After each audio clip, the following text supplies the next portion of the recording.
रामनवमीचा दिवस आणि आपल्या भारतीय जनता पक्षाचा स्थापना दिवस हा एकाच दिवशी आलाय। खऱ्या अर्थाने हा स्थापना दिवस आज राममय झाला आहे असं मनापासून वाटतं आणि त्याचा मनोमन आनंद होतो।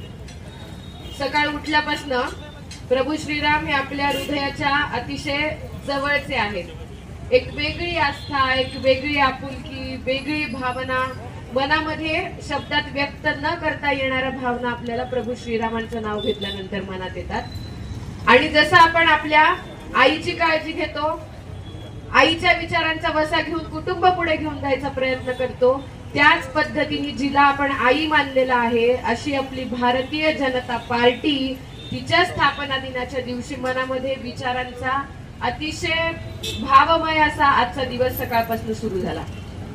आता प्रदीपजींनी सांगितलं, देवभाऊंनी सांगितलं, 1980 साली सुरू झालेली आपली ही पार्टी आज 2025 मध्ये येऊन थांबली आहे।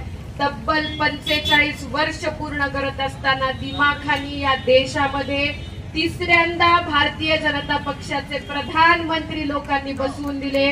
आज महाराष्ट्रामध्ये 132 जागा भारतीय जनता पक्षाच्या निवडून आल्या आणि आपले लाडके मुख्यमंत्री देवेंद्रजी महाराष्ट्राचे पुन्हा मुख्यमंत्री झाले। मग माझ्यासारख्या व्यक्तीच्या मनामध्ये अनेक विचार येतात। राजकीय पक्षाचं काम करत असताना ही पार्टी 45 वर्षामध्ये जगातली सगळ्यात मोठी पार्टी झाली।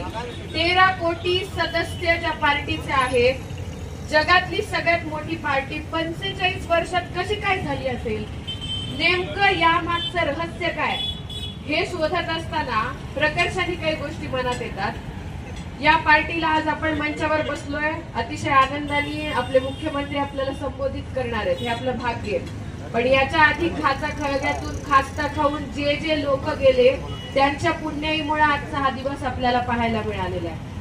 घरापासून सुरू करत असताना मला खऱ्या अर्थाने अभिमान वाटतो की भारतामध्ये जन्माला यावं आणि भारतीय जनता पक्षाचं काम करण्याची संधी मिळावी, याच्यापेक्षा मोठं भाग्य ते भारतीय म्हणून या देशामध्ये दुसरं कुठलं नाही, या जगात दुसरं कुठलं नाही, हे मला प्रकर्षाने वाटतं।